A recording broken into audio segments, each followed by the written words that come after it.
Ketemu dua ekor anak musang di tangga rumah belakang, akibatnya satu rumah gempar. Ingin memelihara musang? Ketahui dulu 7 hal ini. Musang termasuk jenis hewan yang tak rewel karena relatif lebih mudah dipelihara. Dia bisa dikasih makan apa saja, bisa buah, daging, nasi, atau makanan kucing.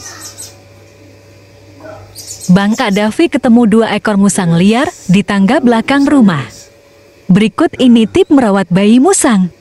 1. Buatlah kandang seukuran ember besar agar musang tidak bisa memanjat. 2. Siapkan serutan kayu sebagai alas kandang.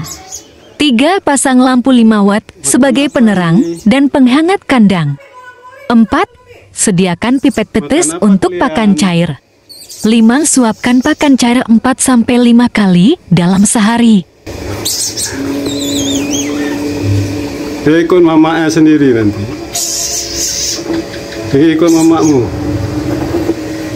Nah, ikut mamak. Mana mamamu? Panggil mamakmu. Ada mamaknya udah lari dia. Si musang.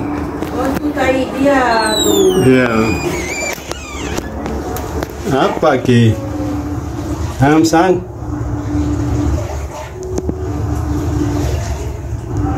Musang guys. Enak.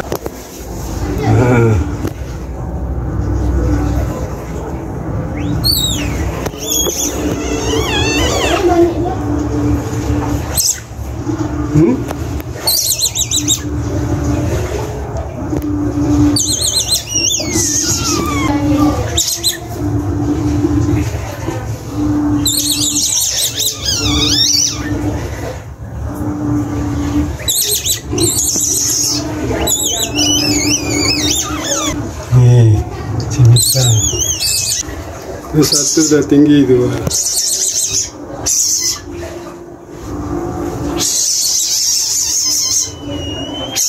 Ya, udah pergi lah sama mamakmu ya. Sang ya.